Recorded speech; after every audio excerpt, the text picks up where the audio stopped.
Alright, hi Michael. We're going to do a bit of a follow-up video to the one that Justice Action did before. Yep. And this one's more about your experience with the Mental Health Tribunal and in particular your CTO that you were put on. Sure. So, to start with, do you want to tell us a little bit about the legal structure of the Mental Health Review Tribunal and how you found it operates? Yeah. Well, the whole sort of mental health tribunal, and it's been told to me this by a barrister in one of my hearings, he made it quite clear that it's a quasi-judicial system, supposedly. Basically, they pull me into a room and they interrogate me, and basically any evidence before that court, any evidence at all, must be considered. There's no chance of not considering it. It must be considered, and it all must be considered as evidence. So basically anyone can just say what they want about me, and the court has to consider that as evidence, and then the burden of proof falls on me totally to prove A, that evidence is incorrect, or B, that I'm not mentally ill, because basically psychiatry has no proof scientifically of the illness itself.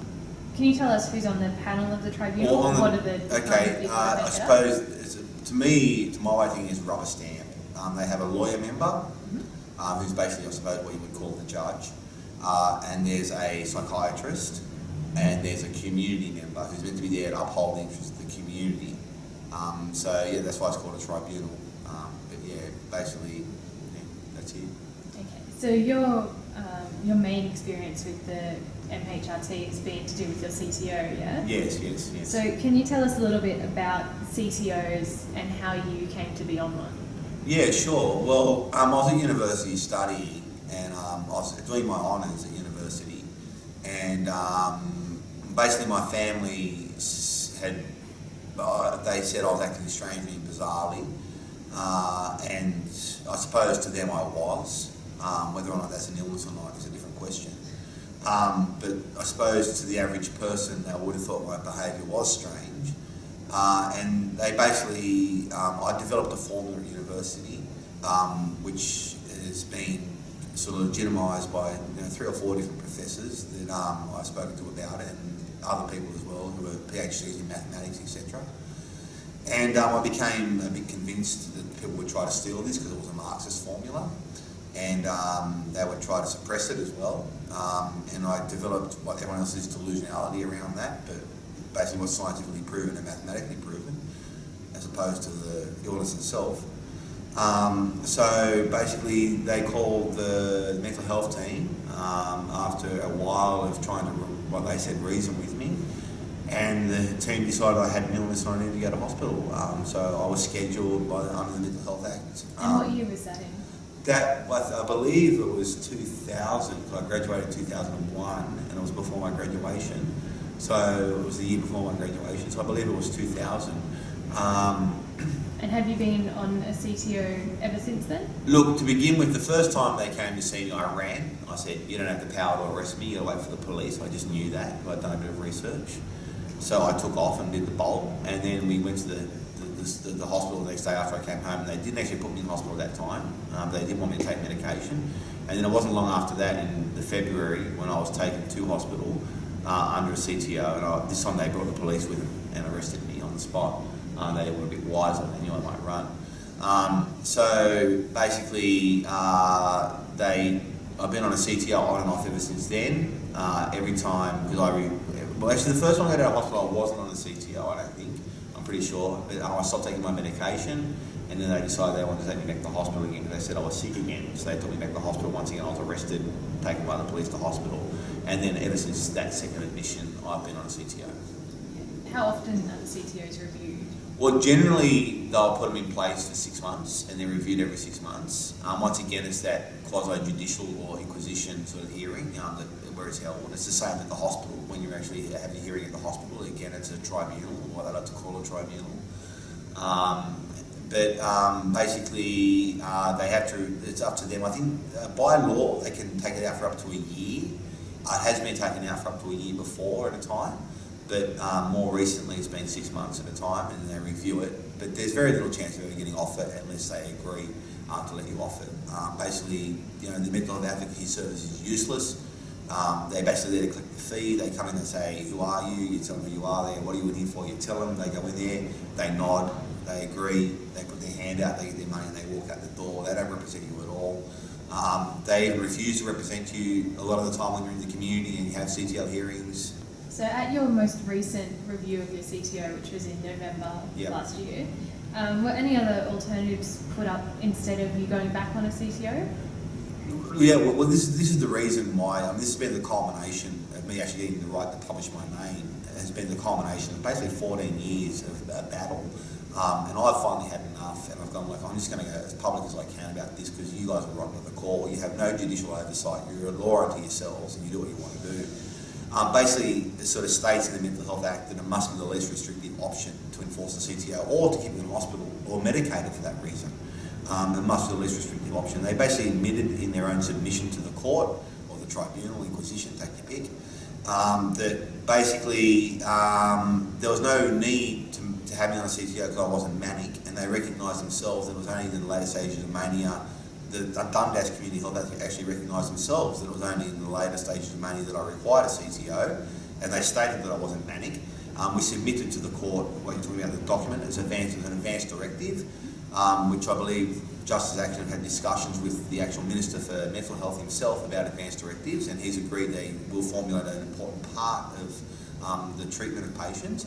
And basically what it is I picked 3 people, one my family member, my younger sister, who I'm very close to and I trust. I picked Brett Collins and Douglas Holmes, who's an advocate I met in St Vincent's Hospital on one of my missions there, who also works in the field of mental health advocacy, and I picked those 3 people because I trust them. And basically the directive says, before Michael is scheduled and arrested, these people must be contacted and try to come to alternative arrangements with Michael and the health team themselves to satisfy the minimum satisfaction to the health team and the treating psychiatrist to keep Michael in the community. I chose these 3 people because I trust them and I will listen to them, but they totally ignored it, and they basically said that even though it wasn't the least restrictive option, because they stated in their own report that it's not, and it's not necessary unless I am fully manic, that it was an insurance policy. Now that totally is in contravention of the Act itself, and this just shows what lack of insight they have, and they can do this because it's so hard to get your name out there and talk about it because no one wants to hear about it. So in your experience, what do you think the MHRT sees is the purpose of a CTO? Well, the purpose is to keep me stable and well for my own benefit, because I'm incapable apparently. Even though I've got a degree in economics and political science from the University of Sydney, even though I'm an active member of a political party, even though I look after my own 4.5-year-old daughter many times, there's no restriction on when I look after. I live with my ex-wife, she leaves with me many times and just goes out the house for 4, 5, 6 hours at a time. I've got a job, I work for a union. I'm apparently incapable of looking after myself and making my own rational decisions. So do you think that CTOs achieve the purposes that they set out to? No, actually, it's been my opposite. The nature of my unusual, individual beliefs, the state is trying to suppress me and subvert me and basically silence me, has actually been heightened by the restrictive nature and the imposition of CTOs. It's actually played into what I suppose they would frame as my delusional schema. It's actually reinforced it, and it's actually to a point made it a lot easier to believe, I suppose.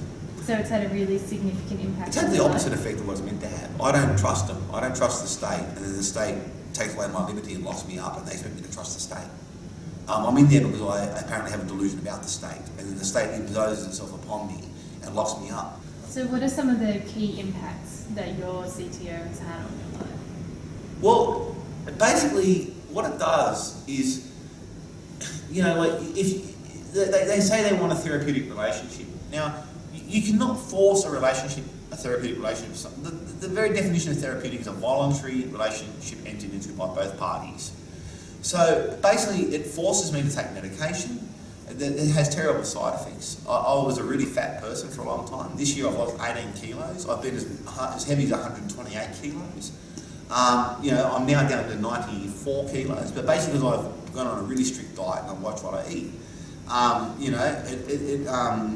Basically it makes you very sleepy and tired if you're over medicated. Like I've been in hospital and I've been on Well, let's think about it. I've been on 1,500 milligrams of Seroquel. That's enough to tranquilise an elephant. So you said earlier that you've never committed a violent act or been convicted of a criminal offence. But do you feel as though the mental health authorities have criminalised you because of your diagnosis? Totally. My point has always been, they say, you're not a criminal, Michael, this is a civil matter. I'm like, okay, well, if this is civil, okay, I had someone try to take out an AVO against me. It was never enforced in the courts. They dropped it because I actually managed to find a lawyer. Surprise, surprise, a male could find a lawyer to get someone to defend him against an AVO. But I managed to actually find a lawyer who defended me, and that was through the Help with Justice Action. So as soon as I rocked up to court with a lawyer, they decided they were going to drop the AVO, because all they really had was the fact that I was mentally ill. They never had any evidence that I was ever dangerous or violent. And so basically, even on that AVO, as compared to being arrested under the Mental Health Act, now they're both civil until they're breached, apparently, and then they become criminal. But even the Mental Health Act says it's not criminal once you breach it, it's still civil, right? You just get taken back to the hospital. But when I get sued with an AVO, the police knock on my door, they give it to me, they say, appearing in a court on this day at this time, and we'll have a hearing. And they don't give me a fine, they don't arrest me or nothing. Now I've been alleged to be violent, and potentially violent under an AVO, right? But I'm still allowed to walk the streets. But when they come to me and say you're in breach of the New South Wales Mental Health Act, even though it's civil, I don't get issued with a court order, I don't get issued with an appearance date, I don't get issued with a fine, I get arrested, I get taken to the hospital. I'm better off being on an AVO than I am on a CTO. And they're both civil, apparently. But yeah, and another thing, when you breach an AVO, when it is finally enforced by the courts, okay, they have to issue a warrant for you, right, for your arrest. Well, when you're in breach of an AVO, of a CTO, sorry, they don't have to go before a judge and get a warrant. They can just pick you up, and you're off to hospital. I don't even get the chance to appear in court before I'm arrested. I don't even get issued with a summons to appear in court. I just get arrested and taken to jail. Well, not jail, but a hospital. And I'm locked in there. I'm arrested. So to all intents and purposes, it is jail. And then I get released on parole on this CTO.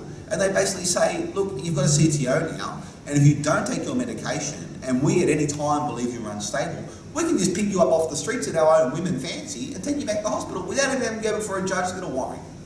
But so there's no way that you can legally or officially resist being taken in? Well, yeah, you have the right of appeal, of course, but as I found out at my recent appeal, I want to appeal the decision of the CTO. As a mentally ill person on a disability support pension who works part-time, I have to appeal to the Supreme Court. Now, where am I going to find that money? To appeal, if you want to appeal an AVO, I'm sure you don't go to the Supreme Court to appeal it.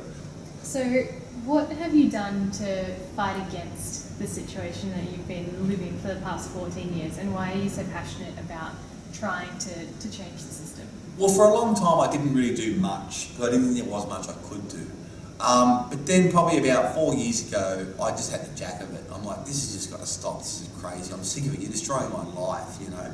I've got no rights, you know, and you know, like you look at the United Nations Charter on people with mental illness, and you know, there's all these in some European countries, the European Union itself, they've all recognised the rights of people with mental illness, and one of the key rights is the right not to be forcibly medicated. You know, but New South Wales decided they weren't going to enforce that part. They'd signed the agreement on the treatment of people with mental illness, but they wouldn't enforce the part about not forcibly medicating people, right? So, you know, it's like they just pick and choose what they want to sign. So there's a lot of international statutes that say I do have these rights, but domestically I don't. And so do you think that what you're doing is really important? And do you find it inspiring that you might be able to help other people who've lived through a similar situation to you? Look, to me it is really important, and I really object the accusation when I had the right to have this made public, to actually use my name, Michael Riley. He's mentally ill, apparently. I actually had to go to court, basically, to do another tribunal hearing, to get them to approve me using my own name around my hearings. And this is how draconian it is. It's in the dark ages. It's like saying, this is a public hearing, but it's all secret. You can't use your own name. Right? Anyone from Australia can walk in here and listen to it. But you can't broadcast it, you can't report on it, you can't use your own name, you know, all this type of junk. You know, and like, so normally people go to court to get their name suppressed. I have to go to court to get the suppression order lifted. Do you think that adds to mentally ill people and the treatment of mentally ill people Definitely. being invisible? No one wants to hear about it. No one wants to know these people are being held down, injected, arrested, beaten, locked up, in seclusion, medically restrained, like a medical straitjacket. No one wants to know about it. So do you think it's important that people in the public are made aware of the kind of treatment that mentally ill people receive? Yes, totally. At the moment, it's this hidden thing. No one even knows it goes on. No one knows that you can be just picked up off the street randomly without a warrant and put in a hospital. No one knows we've been giving major tranquilizers. I mean, I've seen rhinoceroses and they knocked them out with these things. You know, they are some of the strongest tranquilizers on earth. And they had some of the, like do no harm. Well, then why is the average person drop dead at 50 if they're doing no harm? Isn't that a Hippocratic oath? Do no harm. But yet people are dropping dead at 50. Oh, you have quality of life but not quantity. Well, I like the quality of my life when I'm crazy. I have no problem with it. There's everybody else who has a problem with it. And I want quantity as well. I want quality and quantity. I don't think it should be a trade-off. Do you think that CTOs are handed out too readily and that they try to schedule people Look, as soon as you become non-compliant and you question the psychiatrist and you refuse to take your medication, you're under a CTO. You don't have the right to refuse. Now, if I'm a cancer patient and I'm going to die, it's definitely I'm going to die, and the doctor says you can have chemo and you have a 50% chance of living, even a 10% chance of living, and I don't take it, that's fine. I'm allowed to do that. I'm allowed to refuse that, even though that's probably irrational. If I got a 50% chance of living, I'd like to take that 50% chance, right? But I have the right to refuse it. Do you want to tell us a little bit about that hearing and how it came about that you were now able to use your name? Well, basically what happened is with the help of Justice Action, I went to a tribunal hearing in November, which we can also report on. We'll give him permission to use my name with that hearing as well. And that's basically where they said, look, Michael doesn't need it. Actually, the words of the person were structured very clearly. The case manager sort of said, we want to seek clarification on whether a CTO is the least restrictive means for Michael Riley. But in her report, she stated, and it was the opinion of Dundas Mental Health as well, not just her opinion, but of Dundas Mental Health as well, that it wasn't the least restrictive option because Michael is not fully manic, and it's only in the later stages of mania he actually needs that CTO, right? So they recognised it, and they recognised I wasn't manic at the time, right? And so basically, I went along that hearing, expecting, with the representation of Brett and Justice Action, to have that dismissed, especially with the advanced directive, which they'd already talked to about the Ministry of Health about and how important they were going to be in the future. So I thought, well, this is a really good chance to get off this bloody CTO. But no, it was an insurance policy, which is totally against the express permission of the Act. It's got to be the least restrictive option. It can't be just in case, because using that rationale, they can lock me up forever. Because there is no cure in psychiatry, so using that rationale, they can keep me on CTO for the rest of my life. Because just in case, because there is no cure. Michael always had the potential to be crazy, so therefore, just in case, we'll keep him on the CTO for the rest of his life. I made that point quite clearly in the tribunal, they just dismissed it. No, that's not right, we're only doing this because it's an insurance policy, blah, blah, blah. So it was stuff this. I've had enough. Originally I was going to appeal the decision itself, but it's like you appeal to the Supreme Court, you get locked up in the Supreme Court for 50 years, they'll keep you on the CTO just to spite you because you're in the Supreme Court fighting it, and they'll just go, well, as long as he's fighting it, we'll keep him on it, just to prove we're not wrong.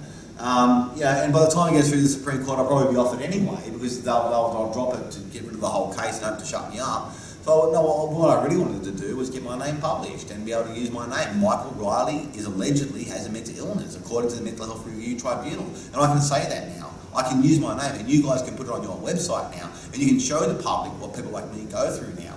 And to me, that's very important. Like I said in the other video I did, I want to see protests for mentally ill people in the street saying, hey, you know what? In the 70s it was gay people. In the 80s it was land rights. Well, you know what? Today it's rights for mentally ill people.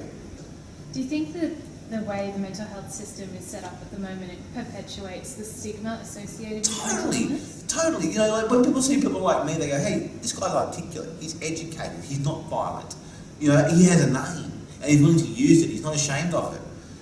He's willing to talk about his story. Do you feel that you've been victimised by the mental health system? I do. I feel as though I've been totally victimised. Like I said, it's actually made. I've gotten better in spite of the CTOs. I've gotten better because I meditate. I have a religion. I'm socially active again. I've integrated myself, like I said the other video, into society. And like you walk into a mental health hospital and you say, "Do you believe in God?" Even the people who believe in the devil, or they are the devil, must believe there's a God. You know, and they all put their hand up. It's a social and a spiritual illness. And these people are isolated socially. A lot of them have been abused as children by their parents or whatever. There's a lot of underlying reasons. You know, and a lot of them have just been fucked up by society, pardon my language. But I always say they're very delicate people who have been crushed by society. So what are your plans going forward? What are you going to do with your future? What am I going to do in my future? I'm going to stay at a hospital. I'll probably take medication for a while when I get off this CTO. I'll see how it goes. When I do come off medication, I'll do it in conjunction with a psychiatrist in a therapeutic way. But I'll be the person who makes that decision ultimately. I like my life now. My life is very good because it is a social, it is a spiritual illness. I have reintegrated myself into society. I have lots of friends now. I have lots of activities in my day. I have a good job. I want to stay, well, what they call well, but I want to stay well enough to be able to do my job and live my life. Now, I didn't get better because of the CTO. I got better because of things that aren't in the CTO, like finding friends, like getting involved in politics, like getting a job, like finding a religion, like doing meditation. These things aren't in my CTO, but these are the things that made me better, not the medication.